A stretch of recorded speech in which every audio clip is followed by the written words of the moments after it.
Okay, so we are actually going to be talking about how to use Google as your best friend when it comes to researching and Google dorking. Okay, and I've talked about this a little bit before, but really, there's a lot of different search engines out there you can use, like a ton. And, the reason that I'm talking about Google specifically is because Google indexes so much of the internet and the websites that are out there. And Google dorking is basically using Google in a very particular way to be able to find targets, find information on targets, and also find, even documents that are out there. So, one of the basic things though that like to use Google for is just researching vulnerabilities.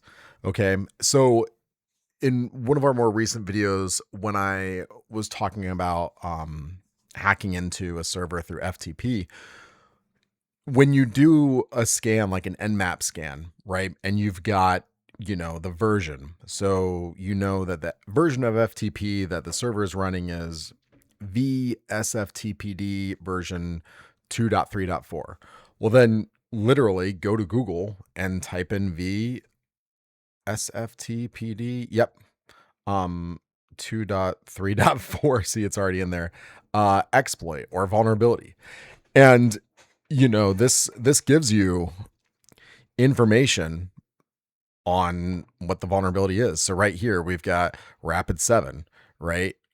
We've got a CVE about VSFTPD 2.3.4 through the National Institute of Standards and Technology, or NIST. NIST is a great resource. They are the gold standard. We've got a FTP backdoor NSE script that we can use with our Nmap scan. We've got, walkthroughs on doing FTP exploitation of that service version, right? And so I just used Google, researched it, went over here, and right here, like I can look at Rapid7, who, makes and distributes Metasploit, that they actually have, information, and they have like their exploit module in Metasploit that we can use to get a backdoor. Okay. So that's one of the reasons why Google is so powerful. You can literally just, oftentimes what we do is we find service versions on the server that we're trying to hack, or a bug bounty that we're trying to do, or a VDP, which stands for Vulnerability Disclosure Program. Those are great to do. With like website targets, we'll look at, the versions of the infrastructure that's being used, and we'll just research those vulnerabilities, right? Okay, so this website's built on jQuery 3.1.1. Go Google jQuery 3.1.1 vulnerabilities or exploits and see what it's vulnerable to. So that's honestly a big part, is like researching. But another big part is researching people, which could be targets, and researching stuff online to try to find assets. Okay, so we can use Google Dorking for searching people, right? So if I did that, and I'm going to use a really dumb name, but if I do John Smith, I'm going to type in quotes John Smith, right? And that'll give me certain certain famous individuals.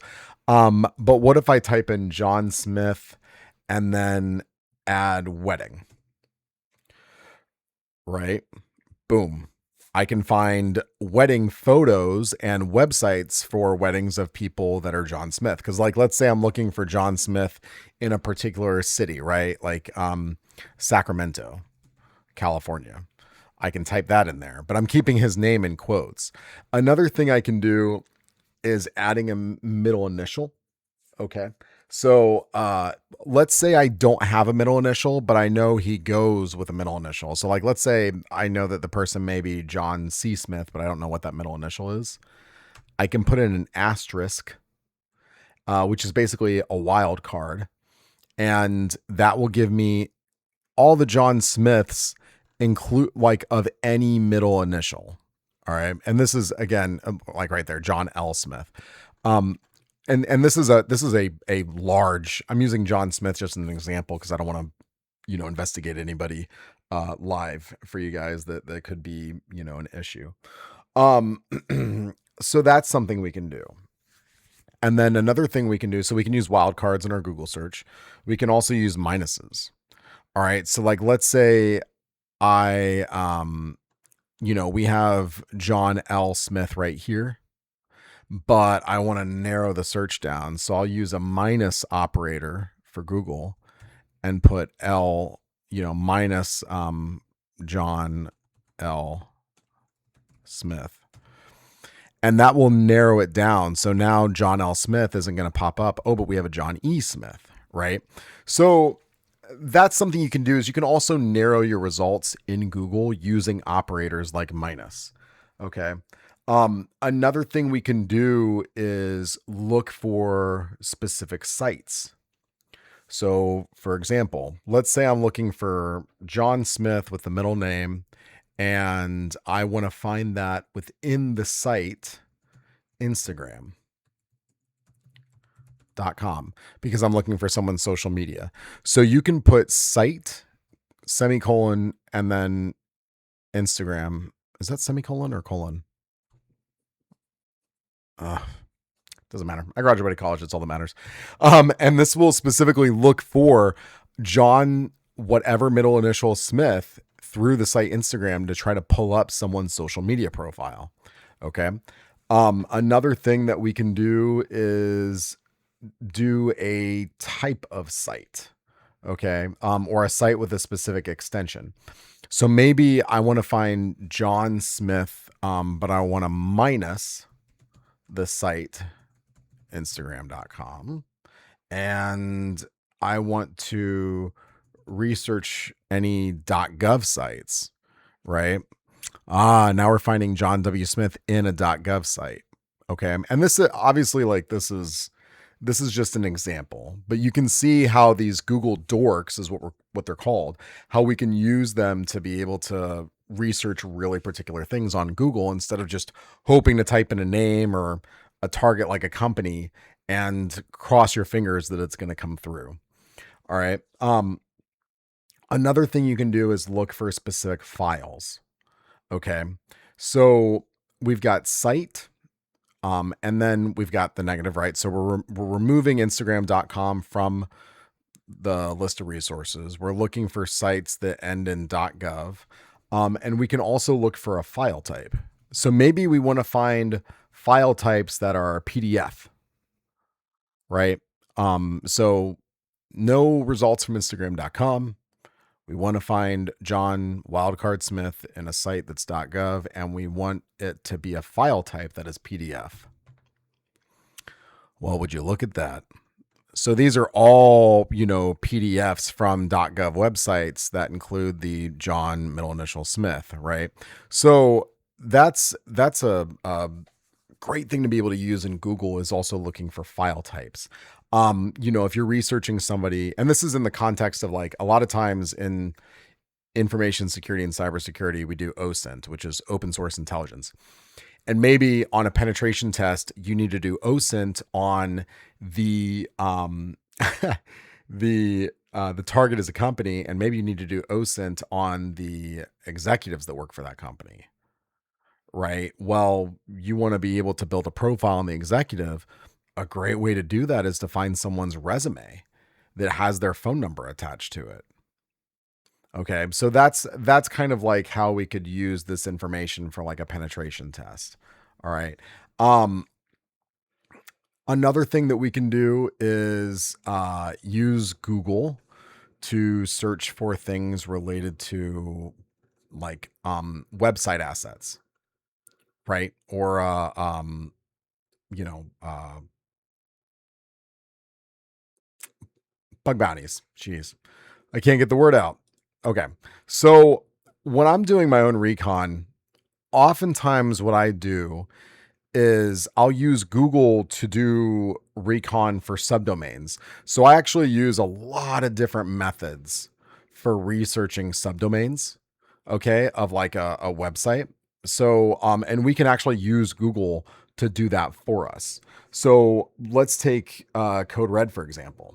Um, we can look up Code Red on on Google. Let's see if I can pull up the exact thing. Um,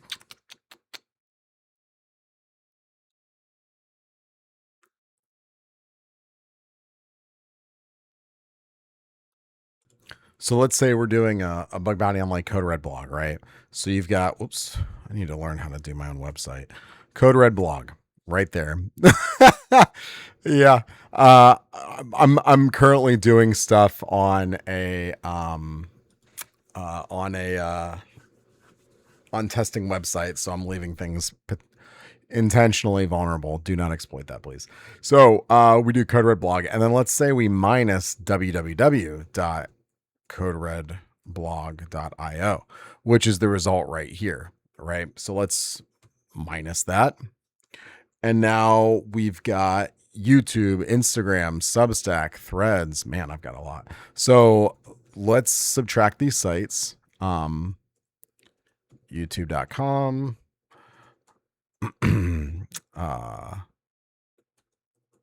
Substack.com, Threads.com, and minus site Instagram.com. Here we go. Here we go. So now all of a sudden we've got you know, Medium article by me. You've got other things, another Medium article. You've got different things from another company called Code Red. But let's try this. Let's try star dot coderedblog.io and subtract those sites. Okay, so InfoSec write-ups, Medium. Nothing on subdomains yet. Let's look up. Okay. Just seeing if I can try stuff. So let's get rid of a lot of this, but I'm going to look up site star.coderedblog.io. So we've got a lot of different things. www, still www. So we could subtract that. And this isn't working very well. So I actually have a domain set up. It's careers.coderedblog.io.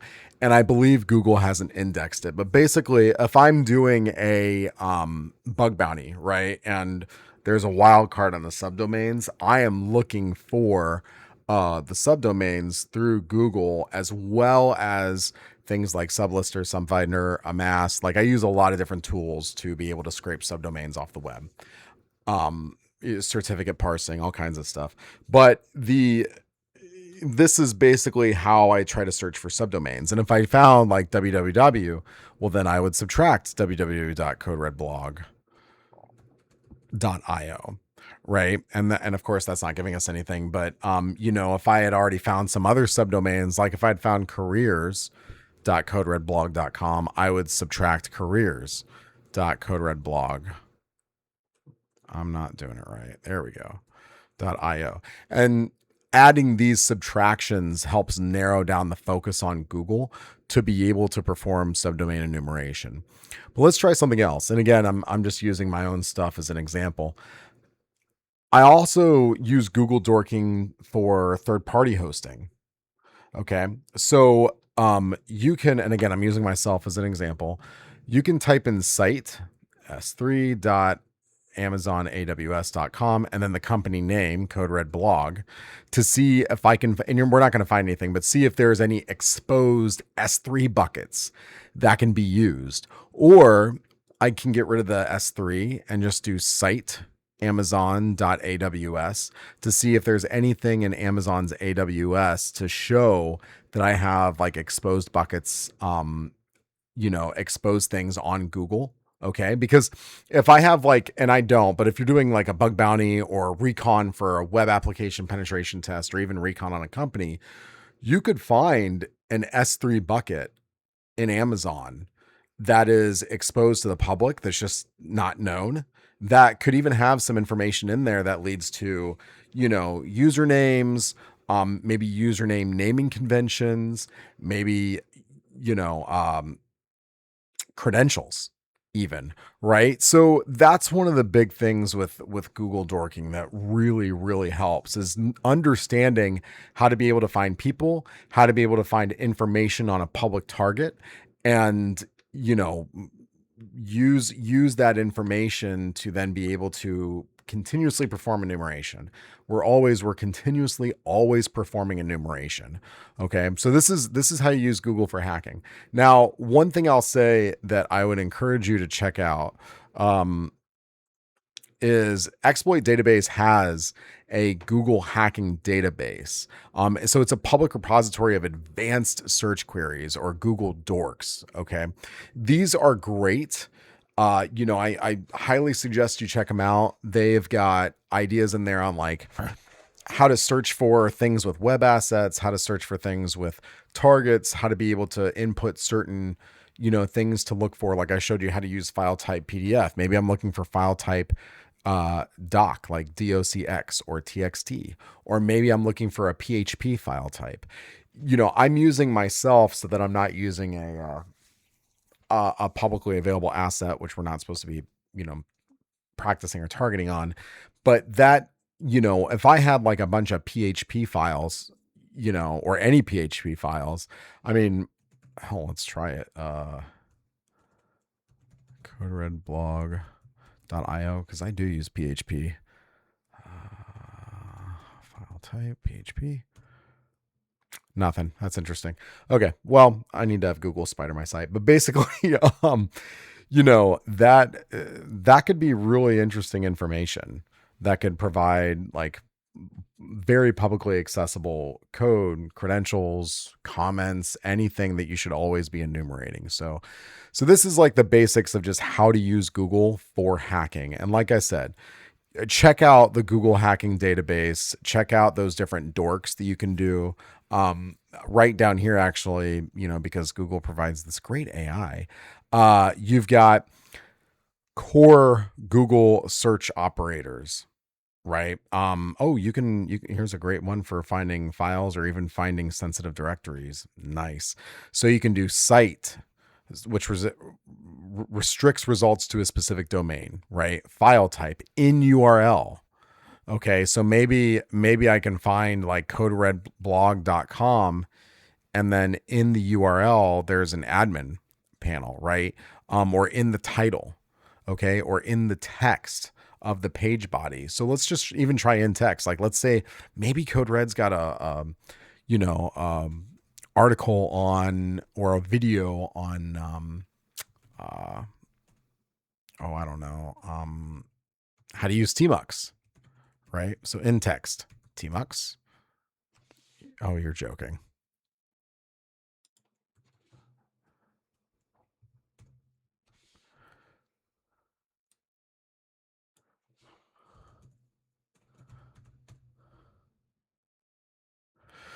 Okay. Well, so okay. So here's right here. I mean, that's tmux right there. If you click on that, it'll take you to the stuff that I wrote on tmux and how to use tmux for cybersecurity and for command line testing.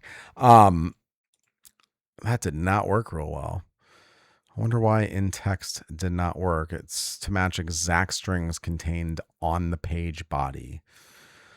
Okay. Or I mean, let's even try in URL. This probably isn't going to work, but CodeRedBlog, .io, in URL, admin. Nope. Okay. Or even login. Because hell, that could even show you the login page. Nope, this isn't working, and I failed. I failed at everything.